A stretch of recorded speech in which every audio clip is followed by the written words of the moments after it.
To I naught sine omega t minus pi by 2। और इसके सिरों पे जो विभव लगाया गया ए equal to E naught sine omega t. तो इसमें जो कलांतर है वो क्या है, वोल्टेज से 90 डिग्री पश्चिगामी है। तो यहाँ पे जो फाई की वैल्यूज है वो कितनी हो गई, पाई बाई 2। तो हमारे पास जो शक्ति का फार्मूला होता है P equal to V R M S into I R M S into cos phi, ठीक है, ये हो गए।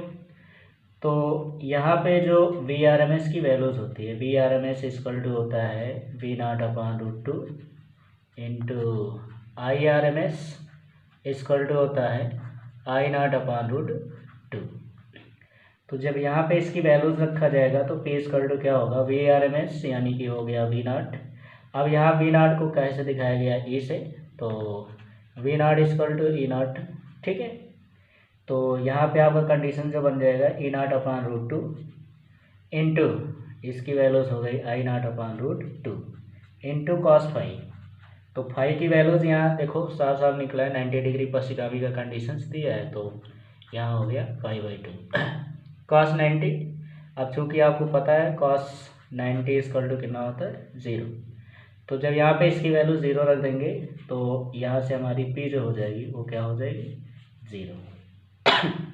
तो इस तरह से हम पहला क्वेश्चन सॉल्व कर लेंगे।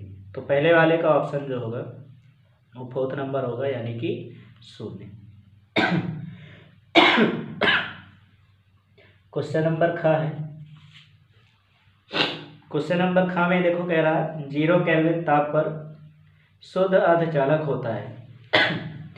तो इसका राइट आंसर होगा विद्युत रोधी, ठीक है। तो इसका सही आंसर क्या होगा, विद्युत रोधी। इसके बाद खंड गा है। तो गा का क्वेश्चन आपके स्क्रीन पर है, तो ध्यान दीजिएगा।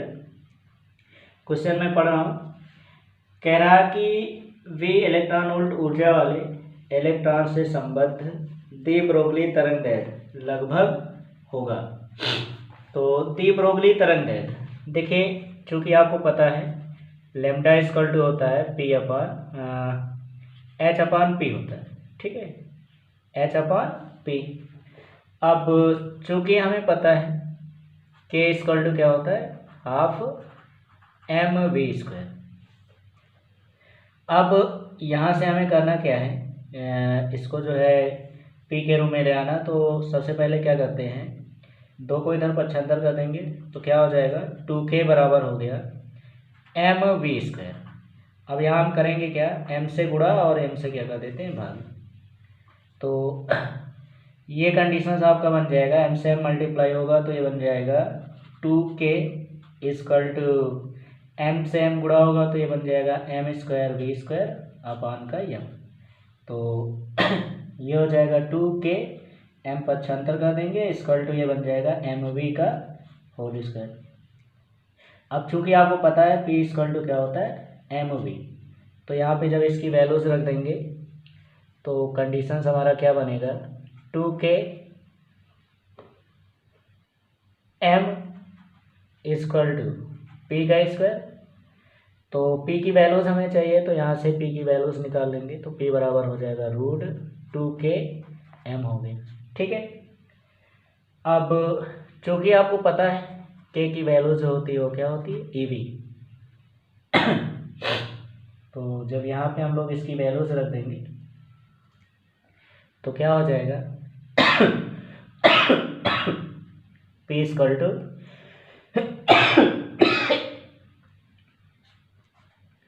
2k, k की जगह k का मान EVM। तो यहाँ पे जब हम लोग इसकी वैल्यूज रख देंगे तो ये दिया गया है lambda equal to H upon root P. P की वैल्यूज हमारी क्या आ गई, 2k, और ये हो गया k की वैल्यूज रख दिए तो ये हो गया EVM। अब इसका हम लोग मान रख देते हैं तो इसका मान रखेंगे तो लेमडा इक्वल टू क्या होगा, एच का मान हो गया 6.6 into 10⁻34 upon root 2e 1.6 into 10⁻19 विभव वी वोल्ट का दिया गया है और यम का मान हो गया 9.1 इंटू 10⁻31। ठीक है, जब इसको हम सॉल्व करेंगे तो सॉल्व करने पे हमारी जो लेमडा की वैल्यूज होगी कितना हो जाएगा, 12.27 अपॉन रूट का वी, और ये वैल्यूज हमें मिल जाएगी एंगस्ट्रॉम। तो इसका ऑप्शन फर्स्ट जो होगा वो राइट आंसर होगा, option first is the right answer. इसके बाद अगला क्वेश्चन खंड घ आपके स्क्रीन पर, तो ध्यान दीजिएगा। इसमें कह रहा परमाणु के अंदर अल्फा कण किस बल के कारण प्रकीर्णित होते हैं। तो परमाणु के अंदर आप जानते हो ये परमाणु होता है। आपने देखा कि परमाणु में कुछ अल्फा कण जो थे वो सीधे सीधे निकल गए थे, कुछ अल्फा कण जो थे वो छोटे छोटे एंगल पे हो गए, क्योंकि इस परमाणु के अंदर क्या होता है, नाभिक, तो नाभिक पे धनावेश था। कुछ कण जो होते हैं वो सीधे गए और सीधे निकल रहे टकरा के। तो ये कंडीशंस, तो इसमें से आप देख रहे हो कि जब इसमें ये भी धन आवेश है और अल्फा कण का भी धन आवेश होता है, तो जब दो आवेश होते हैं तो कहने का मतलब इसमें जो अल्फा कण के प्रकीर्णन का जो कारण है वो कौन सा है, तो वो है कूलाम। कूलाम बल के कारण जो है ऐसा होता है। तो इसका राइट आंसर क्या हो जाएगा, कूलाम बल के कारण, बल के कारण। ठीक है, ये आ गया है। इसके बाद अगला क्वेश्चन है आपके स्क्रीन पर, क्वेश्चन नंबर अंगर। तो क्वेश्चन नंबर अंगर में देखिए आपके क्वेश्चंस में कह रहा है विद्युत चुंबकीय विकिरण स्पेक्ट्रम में अवरक्त विकिरण का आवृत्ति परास है। तो इसमें आवृत्ति परास देखिए जो ऑप्शन दिए गए हैं उसमें पहला दिया गया है 3 × 10⁻14 से 3 × 10⁻16 हर्ट्ज। जबकि मैं आपको बता दूं कि जो आपकी होती है विद्युत चुंबकीय विकिरण में जो आपकी अवरक्त विकिरण होती है, अवरक्त विकिरण की जो आवृत्ति परास होती है वो होती है 4 × 10⁻14 हर्ट्ज से 6 × 10⁻10 हर्ट्ज तक होती है। तो अगर हम इसमें ऑप्शन में देखें तो फर्स्ट ऑप्शन जो दिया गया है 3 × 10⁻14 है, तो यहाँ से लेके 3 × 10⁻16 तक। सेकेंड ऑप्शन में है 3 × 10⁻14 से 3 × 10⁻16। दोनों ऑप्शन मैच कर रहे हैं। और थर्ड ऑप्शन जो दिया है 3 × 10⁻16 और इसके ऊपर, और फोर्थ ऑप्शन हमारा दिया है उपरयुक्त में से कोई नहीं। तो 4 × 10⁻14 हर्ट्ज से 6 × 10⁻10 हर्ट्ज किसी भी ऑप्शन में नहीं दिया, तो इसमें आपका ऑप्शन नंबर फोर्थ सही हो जाएगा, क्योंकि इसमें दिया गया उपरयुक्त में से कोई नहीं। तो जितने भी ऑप्शन दिए गए हैं उनमें से कोई नहीं है, तो इसका ऑप्शन नंबर 4 जो होगा वो क्या होगा, राइट आंसर। इसके बाद अगला है क्वेश्चन नंबर 4 है।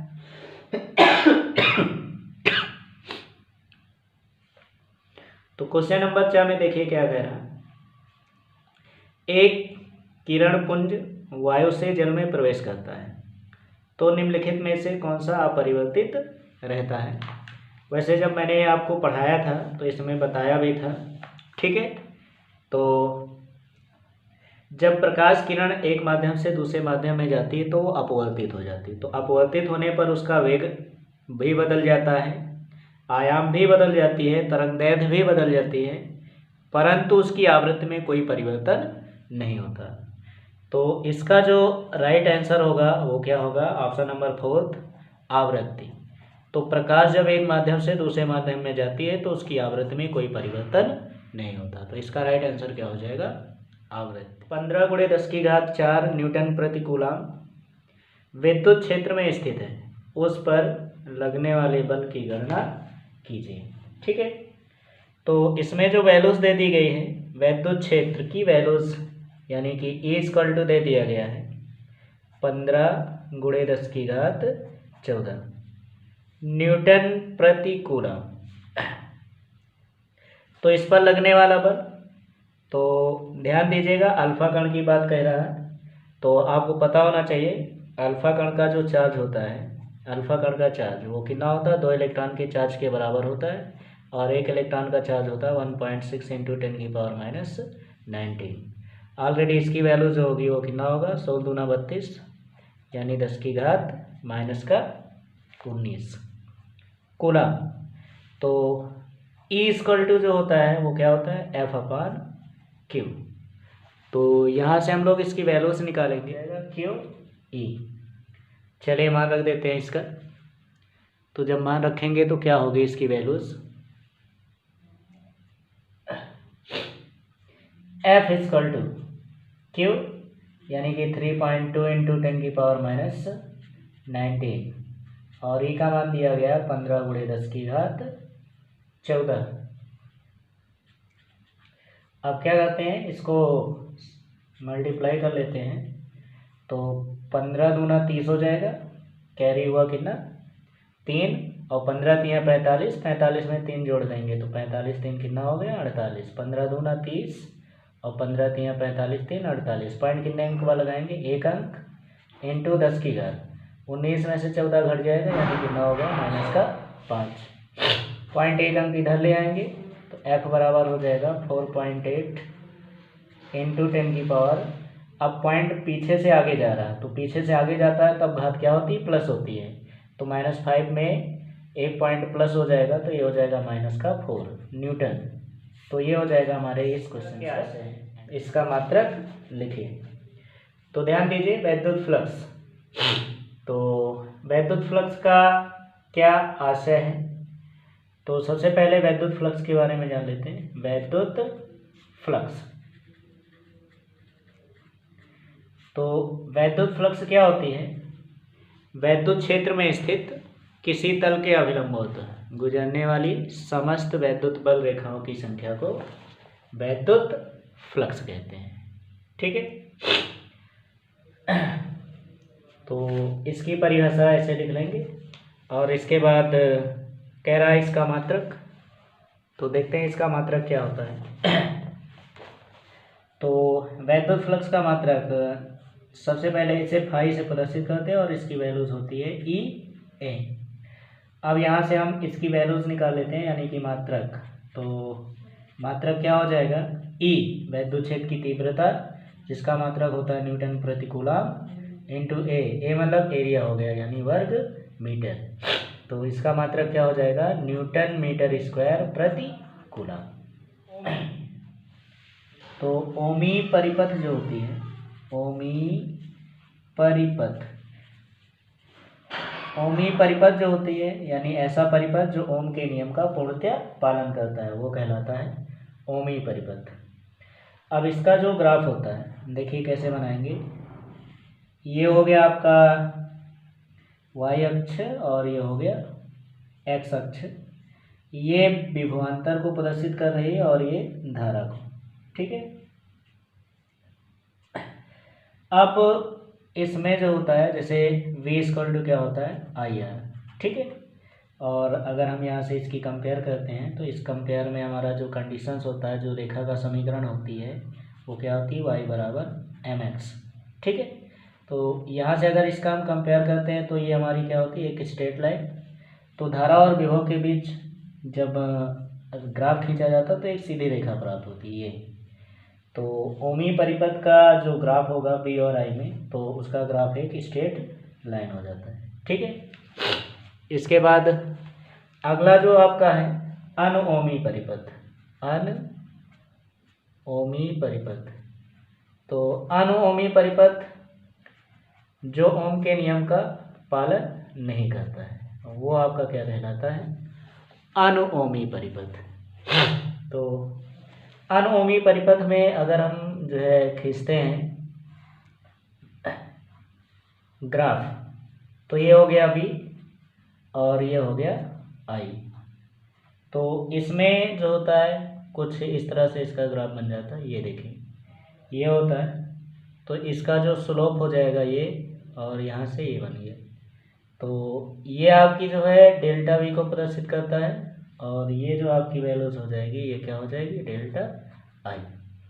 और एज ए इसे हम क्या कह सकते हैं, ये कंडीशन जो होता है ये बन जाएगा आपका, जैसे टार्च का बल्ब हो गया, ये सभी क्या होते हैं, अनुओमी परिपथ होते हैं। तो अभी क्वेश्चन आया था, चूँकि आपको पता है लैम्डा इक्वल टू क्या होता है, H/P। अब जो आपकी जो है ऊर्जा होती है, गतिज ऊर्जा, K इक्वल टू क्या होता है, हाफ mv²। ठीक है, तो यहाँ से हमें क्या करना है, P की वैल्यूज, अब चूँकि आपको पता है P इक्वल टू क्या होता है, mv। ठीक है, तो इसमें हम करेंगे क्या, m से मल्टीप्लाई कर देते हैं और m से क्या कर देते हैं, डिवाइड। तो ये बन जाएगा K equal to half m, और इसकी जगह हम लोग क्या रख देते हैं, mv पूरे का होल स्क्वायर।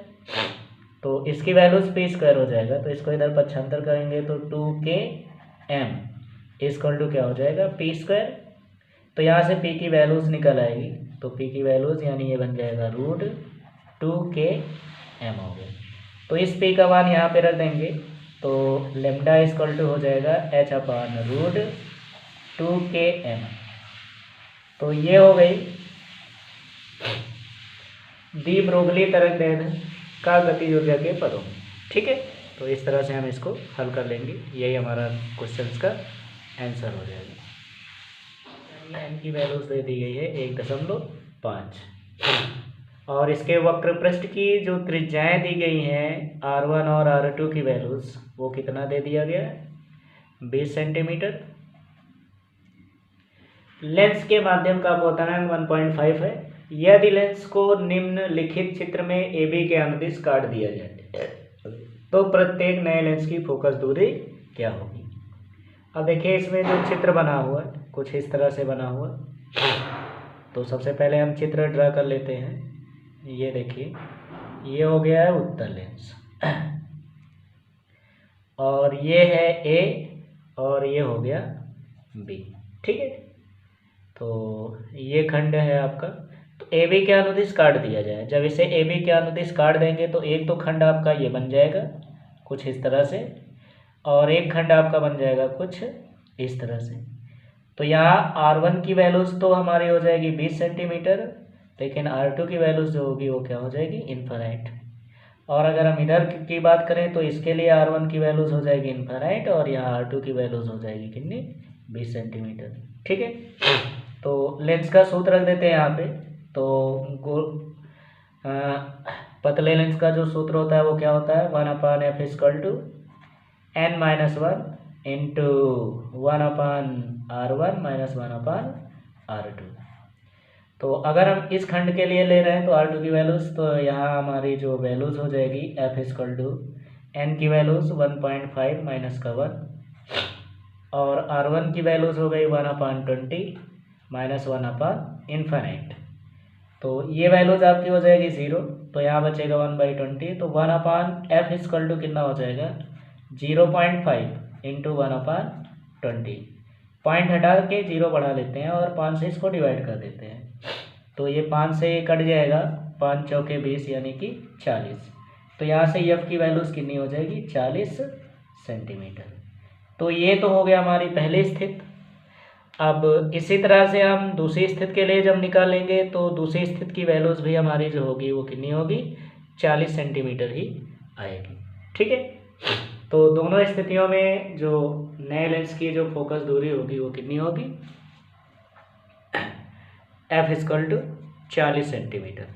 तो इस तरह से हमारी वैल्यूज ज्ञात हो। इलेक्ट्रॉन की ऊर्जा यानी EN = -13.6 भागे n² इलेक्ट्रॉन वोल्ट।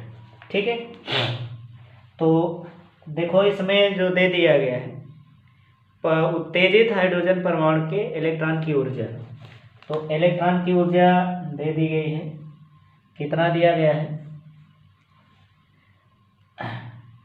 इलेक्ट्रॉन की ऊर्जा, इलेक्ट्रॉन की ऊर्जा, तो इलेक्ट्रॉन की ऊर्जा जो है वो कितनी दी गई है? -3.4 इलेक्ट्रॉन वोल्ट। तो इस वैल्यूज को हम क्या करते हैं, यहाँ पे रख देते हैं। तो देखिए क्या हो जाएगा, -13.6 upon n square equal to कितना हो गया? -3.4। तो इलेक्ट्रॉन वोल्ट में भी, इलेक्ट्रॉन वोल्ट में भी, तो दोनों की वैल्यूज कैंसिल हो जाएगी, माइनस से माइनस कैंसिल हो जाएगा, ये पॉइंट से पॉइंट कैंसिल हो गया। ठीक है, तो इसको क्रॉस मतलब त्रिया गुणा कर देंगे तो n स्क्वायर इक्वल टू जो हो जाएगा वो कितना होगा? 136/34। ठीक है, अब 4 चौक 16 यानी ये डिवाइड होगा, तो यहाँ से आपकी जो वैल्यूज हो जाएगी n स्क्वायर बराबर वो कितना हो जाएगा? 4। तो यहाँ से n की जो वैल्यूज हो जाएगी वो कितनी हो जाएगी? 2। ठीक है, ये किसका मान निकल आया? n का। अब इसके बाद हमें करना क्या है? कोणीय संवेग। तो कोणीय संवेग, कोणीय संवेग का फार्मूला क्या होता है वो देखते हैं। तो कोणीय संवेग mvr इक्वल टू क्या होता है? NH/2π। ठीक है, तो यहाँ से इसकी वैल्यूज निकाल लेते हैं। तो mvr इक्वल टू हो गया n का मान हो गया कितना? 2 इंटू h की वैल्यूज हो गई 6.6 इंटू 10⁻34 अपॉन 2, पाई का मान हो गया 22/7 पलट के ऊपर आ गया। ये देखिए, तो ये 2 से आपका ये 2 कैंसिल हो जाएगा और इसको हम डिवाइड कर देते हैं कितने से? ये पॉइंट काट देते हैं, ये 0 बना लेते हैं। तो 22 एकम 22 यानी ये हो गया, और 22 तिया 66 हो गया। ठीक है, तो ये आपकी वैल्यूज हो गई 7 × 21, और ये आपका पावर जो होगी ये ऊपर जाएगा तो 10⁻35 हो गया। ठीक है, ये एक आके इधर जुड़ जाएगा, तो 0.1 अंक बाद लगाएंगे तो ये बन जाएगा 2.1 इंटू 10⁻34। ठीक है, और इसकी यूनिट हो जाएगी जूल सेकेंड। तो इसका जो कोणीय संवेग हो गया वो कितना हो गया? 2.1 अल्फा कण प्रकीर्णन हुआ था, जिसमें अभी मैंने आपको बताया था एक कंडीशंस जो आया था, ये देखिए यहाँ पे आया था। तो अल्फा कण प्रकीर्णन में जब अल्फा कणों की बमबारी की गई थी तो रदरफोर्ड ने निम्नलिखित निष्कर्ष निकाले थे। तो इसमें पहला निष्कर्ष इन्होंने बताया था कि कुछ अल्फा कण जो थे वो सीधे पार करके चले गए थे। तो जब सीधे पार करके चले गए तो इन्होंने बताया कि परमाणु का जो अधिकांश भाग है वो क्या है? खोखला है, जिसमें कुछ भी नहीं है। ठीक है, कुछ अल्फा कण जो हो गए वो क्या हो गए? छोटे छोटे कोण बनाते हुए विक्षेपित हो गए। तो जब छोटे छोटे कोण बनाते हुए विक्षेपित हो गए तो इन्होंने यहाँ से ये निष्कर्ष निकाला था कि परमाणु के अंदर एक छोटे से भाग में कोई धनावेशित वस्तु है, और इस धनावेशित वस्तु का इन्होंने नाम दिया था नाभिक। ठीक है, तो नाभिक की खोज जो है अल्फा कणों के प्रकीर्णन द्वारा भी हुई है।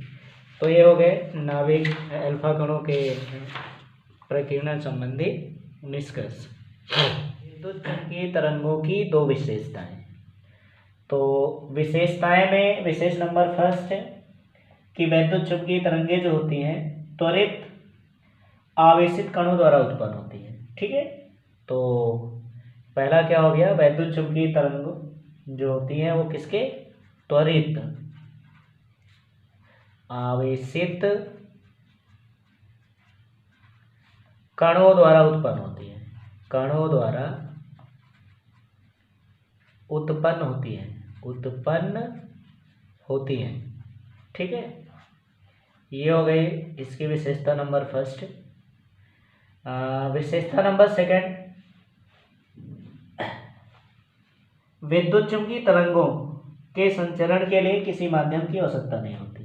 ठीक है, विद्युत चुम्बकीय तरंगों के संचरण, ठीक है, संचरण, तो इसके संचरण के लिए किसी माध्यम की आवश्यकता नहीं होती, किसी माध्यम की आवश्यकता नहीं होती है। तो ये हो गई विद्युत चुम्बकीय तरंग की दो विशेषताएं। आगे कह रहा है इसके संचरण आरेख को खींचकर वैद्युत क्षेत्र एवं चुंबकीय क्षेत्र अवयव को दिखाइए। अब इसके संचरण की जो हमें है ग्राफ खींचना है। तो देखिए इसके संचरण आरेख का जो है ग्राफ, ये हो गया एक्स अक्ष और ये हो गया वाई अक्ष और ये हो गई जेड अक्ष। ये इसका ओरिजिन पॉइंट होगा, मूल बिंदु, ठीक है। ये एक्स अक्ष का डायरेक्शन हो गया, ये वाई हो गया और ये जेड। तो इसमें जो है वैद्युत चुम्बकीय तरंगों का जो संचरण ये इस तरह से होते हैं, ये देखिए ये हो, ठीक है। ये दूसरी कंडीशंस हो जाएगी ऐसे, ये हो गई और यहाँ से होते हैं ये कंडीशंस, ठीक है। तो इसमें ये एरिया जो होती है ये वैद्युत क्षेत्र का डायरेक्शन बताती है, ठीक है। ये वैद्युत क्षेत्र हो गया और ये जो होती है ये क्या बताएगी, चुंबकीय क्षेत्र। तो इस तरह से हम वैद्युत चुम्बकीय तरंगों के संचरण आरेख को बना लेते हैं, ठीक है। तो ये आपकी जो वैल्यूज होती है ई नॉट को प्रदर्शित करती है और ये वैल्यूज जो होती है किसको प्रदर्शित करती है, चुंबकीय क्षेत्र यानी कि V0 को, ठीक है। तो ये हो गया इस क्वेश्चन का आंसर, ठीक है। इसके बाद क्वेश्चन नंबर 3 का खंडगा। तो खंडगा को ध्यान देते हैं हम लोग, ठीक है। तो क्वेश्चन आपके स्क्रीन पे आ गया है। तो इसमें देखिए कहे क्या रहा है, इसमें कहा रहा है कि प्रकाश के किन्हीं दो स्रोतों के मध्य 24 सेंटीमीटर की दूरी पर। तो मान लिया ये कोई आपका जो है प्रकाशीय बेंच है जिसमें एक वस्तु यहाँ पे रखा हुआ है और एक वस्तु यहाँ पे रखा हुआ है। इसका नाम मान लिया O1 है और इसका मान हो गया O2। तो इन दोनों के बीच की जो दूरी है वो कितनी है, 24 सेंटीमीटर। ये हो गया, यहाँ से इसकी दूरी 24 सेंटीमीटर। कह रहे हैं कि ज्ञात कीजिए 9 सेंटीमीटर फोकस दूरी, यानी हमें जो लेंस है लेंस की फोकस दूरी बता दी गई है, एफ बराबर कितना हो गया 9 सेंटीमीटर। 9 सेंटीमीटर फोकस दूरी वाले किसी अभिसारी मतलब उत्तल लेंस को कहाँ रखें ताकि दोनों स्रोतों के प्रतिबिंब एक ही बिंदु पर बन सके। तो अगर हम इसके ग्राफ की बात करें तो इसका ग्राफ कुछ ये जैसे है। मान लिया गया इसको जो है पहले जो है स्रोत से यू दूरी पे रखा गया, यानी ये आपकी जो लेंस है यहाँ से इसकी दूरी जो है वो कितनी है यू। अगर ये दूरी यू है तो टोटल 24 सेंटीमीटर है। तो यहाँ से अगर हम इसकी बात करें तो ये कितनी हो जाएगी 24 माइनस का यू, यानी टोटल दूरी में से हम इस दूरी को माइनस कर देंगे। अब अगर मान लो यहाँ से आपतित प्रकाश की जो प्रतिबिंब है वो मान लेते हैं यहाँ आके बन रहा है, ठीक है। ये आपका इसको आगे बढ़ा देते हैं, यहाँ बन गया, ठीक है। तो ये हो गया आई डैश। अब ये आपका दूसरा प्रकाश स्रोत है, तो यहाँ से किरणें जो है इस पे आपतित हुई और अपवर्तित होके इसके द्वारा भी इसका जो है इमेज जो है यहीं पे बनना। तो ये हमारे प्रश्न का जवाब है, ठीक है। तो अगर हम मान लेते हैं यहाँ से इसकी दूरी जो है वो क्या है v हो गई, ये देखिए। तो इसमें ग्राफ कुछ इस तरह से क्रिएट होगा यानी बनेगा। तो यहाँ हम लेंस का सूत्र रखेंगे, तो लेंस के सूत्र का प्रयोग करते हैं। तो इधर की वैल्यूज आपकी क्या होगी नेगेटिव और इधर की वैल्यूज क्या हो जाएगी पॉजिटिव, ठीक है। तो लेंस का सूत्र क्या होता है 1/f = 1/v - 1/u। तो ये जो है किसके लिए है, ऑब्जेक्ट यानी कि वस्तु 1 के लिए। तो जब यहाँ से इसको हल करेंगे तो f की वैल्यूज हो गया 1/9 = 1/v - 1/u। तो ये बाईं ओर है इसलिए इसकी वैल्यूज़ किस में रखेंगे, माइनस में, तो -1/u। तो ये वैल्यू जब यहाँ पे रखेंगे तो ये बन जाएगा 1/9 इक्वल टू क्या हो गया 1/v माइनस माइनस क्या हो गया +1/u। तो यहाँ से हम करते क्या हैं, v की वैल्यूज निकाल लेते हैं। तो 1/v इक्वल टू हो जाएगा 1/9 माइनस 1/u, और इसको मान लिया इक्वेशन फर्स्ट। अब इसके बाद ऑब्जेक्ट O2 के लिए, ऑब्जेक्ट O2 के लिए, तो ऑब्जेक्ट O2 के लिए अब वस्तु इधर हो गया, ठीक है। तो यहाँ पे देखो ये भी आपकी जो है निगेटिव होगी, और ये प्रतिबिंब भी इधर ही बन रहा, तो ये भी निगेटिव होगी, ठीक है। तो यहाँ पे जब सूत्र रखेंगे तो 1/f यानी कि 9 इक्वल टू 1/u, पहले v रखेंगे तो v की वैल्यूज तो v ही रहेगा, लेकिन अब ये इधर है तो इसकी वैल्यूज क्या हो गई माइनस, तो माइनस का v हो गया, माइनस ये वस्तु भी आपका इधर हो गया, तो ये आपकी वैल्यूज हो जाएगी 1/24 माइनस का u, और ये वैल्यूज भी किस में होगी, ऋण में, ठीक है। ये ऐसे बड़ा ब्रेकर लगा लेते हैं। तो ये माइनस इस माइनस को कर देगा प्लस, तो यहाँ इक्वल टू -1/v, और ये माइनस माइनस प्लस 1/24 माइनस का u हो गया। तो v को इधर पक्षांतर कर देते हैं, तो 1/v इक्वल टू हो गया 1/24 माइनस u, और ये इधर आ जाएगा -1/9। ये बन गया हमारा इक्वेशन सेकेंड। अब हम करते क्या हैं, इक्वेशन फर्स्ट व सेकंड की कंपेयर कर देते हैं। तो इक्वेशन फर्स्ट हमारा ये आया था, तो 1/v की वैल्यूज ये है, तो इस वैल्यूज को हम क्या करते हैं यहीं पे रख देते हैं।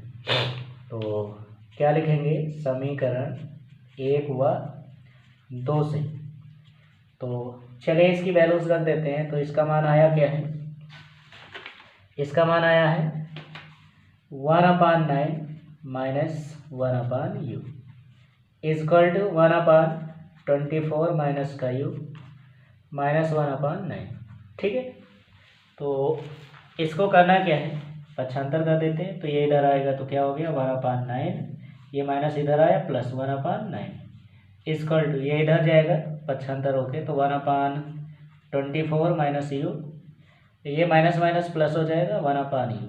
अब इसका एलसीएम ले लेते हैं, तो ये हो गया 2/9 इक्वल टू इधर हो जाएगा u प्लस ये हो जाएगा 24 माइनस का u, और नीचे जब मल्टीप्लाई करेंगे तो ये बन जाएगा 24u माइनस u से u मल्टीप्लाई होगा तो ये बन जाएगा u²। ये भाग माइनस में, ये भाग प्लस में कैंसिल हो जाएगा। तो यहाँ 2 से इसको डिवाइड करते हैं, 2 1 कम 2, 2 1 कम 2, 2 दूना 4, तो त्रिया गुणा कर देते हैं तो कितना हो जाएगा 24u माइनस का u², और ये हो गया प्लस 92 या 108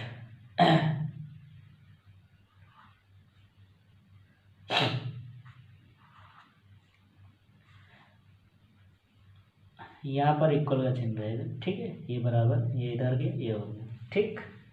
तो इसको इधर ले, ये पार्ट इधर ले चलते हैं, तो ये हो जाएगा u², 24 माइनस u बन जाएगा, और ये हो गया प्लस 108 इक्वल टू कितना हो गया 0। अब इसके गुणनखंड कर देते हैं, तो इसका गुणनखंड करेंगे तो यहाँ से u की वैल्यू जो होगी वो कितनी हो जाएगी 18 और 6, ठीक है। तो यहाँ से हमारी जो वस्तु की दूरी हो गई, या तो 6 सेंटीमीटर रखेंगे या तो 18 सेंटीमीटर की दूरी पर रखेंगे, तो ये हो जाएगा हमारे प्रश्न का आंसर, ठीक है। 800 एंगस्ट्रॉम, और λ2 की वैल्यूज जो है वो कितना दे दिया गया 700 एंगस्ट्रॉम। इसके बाद इनकी गतिज ऊर्जा, तो अगर हम मान लेते K1 इसकी वैल्यूज है, जिसकी वैल्यूज है 1.8 इलेक्ट्रॉन वोल्ट, और K2 की वैल्यू जो है वो कितना दे दिया गया है 4.0 इलेक्ट्रॉन वोल्ट। अब चूंकि आपको पता है E बराबर होता है W/, तो पहले कंडीशंस के लिए हो जाएगा E1 और ये हो गया W, ठीक है, प्लस अगला मान हमारा हो गया K1। तो जब यहाँ पे इसकी वैल्यूज रखेंगे, अब E की जो वैल्यूज होती है, E इक्वल टू क्या होती है, HC अपॉन लेमडा। तो इसके लिए कंडीशन रखेंगे तो ये बन जाएगा HC upon lambda 1 equal to हो गया W प्लस K1। ये हमारा बन जाएगा मान। तो इसका जब रखेंगे तो ये हो जाएगा HC upon lambda 1 equal to W plus K1 की वैल्यूज है 1.8, और इसको चेंज कर देते हैं इलेक्ट्रॉन वोल्ट से, तो ये बन जाएगा 1.6 इंटू 10⁻⁻⁹। इसी तरह हम लोग दूसरे के लिए जब निकालेंगे तो ये बन जाएगा HC upon lambda 2 equal to W plus K2, इसका मान हो गया 4 इलेक्ट्रॉन वोल्ट। इसको भी चेंज करेंगे 1.6 इंटू 10⁻⁻⁹। तो ये आपका होगा इक्वेशन फर्स्ट और ये हो जाएगा इक्वेशन सेकेंड, ठीक है। तो ऐसा करते हैं, समीकरण 2 में से समीकरण 1 को माइनस कर देते हैं।